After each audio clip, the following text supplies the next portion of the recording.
Welcome to Chapter 159 of The Flower of Freedom by Deborah J. Reeves.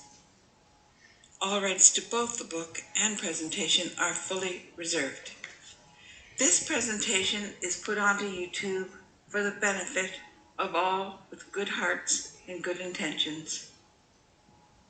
We urge you to take a comfortable seat, no matter where that might be, anywhere in this great, big, beautiful world.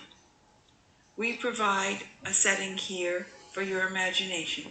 You're welcome to settle there with your good intentions or anywhere else you prefer. That's what we wish to give you.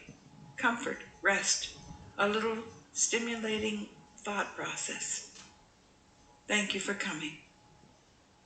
This is Chapter 159, and we're about to begin if you're settled. Chateau Frontier. Marie and Philippe had a magical week in Quebec City.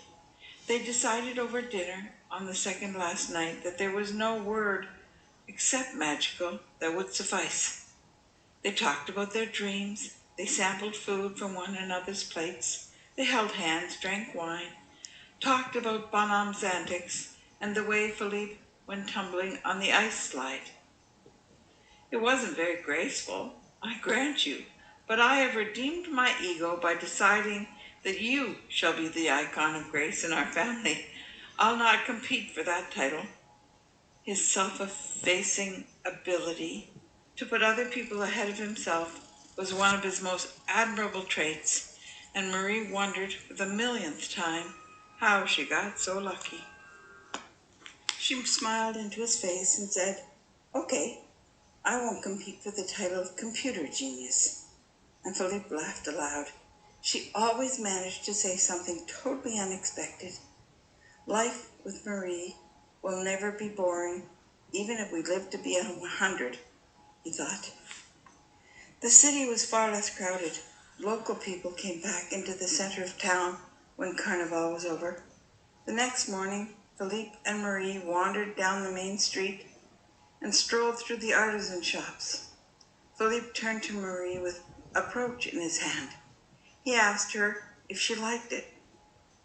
It was a handmade peace lily, with two lilies standing on two parallel stems, with their strange knobbed stamens, yellow against the white lilies.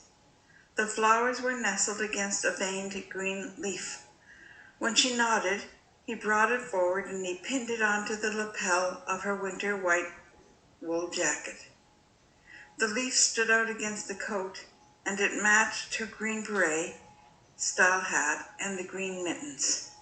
This, he thought with joyful warmth, is the single most beautiful woman in the world, and she loves me.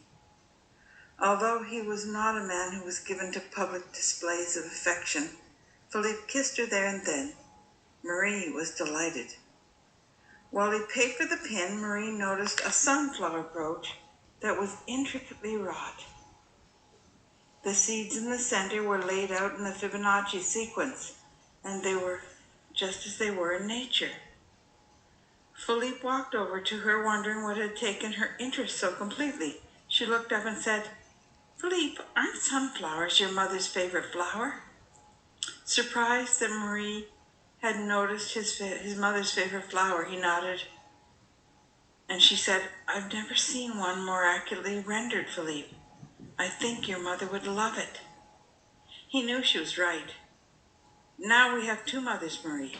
So what's your mother's favorite flower?" She pointed to the pin that looked like a very natural iris with a long blade-like leaf. The artisan had placed a tiny ladybug crawling upward on the leaf. "My mother loves irises." He motioned to the shopkeeper, who came right over. Philippe told him that he would take the sunflower and the iris as well.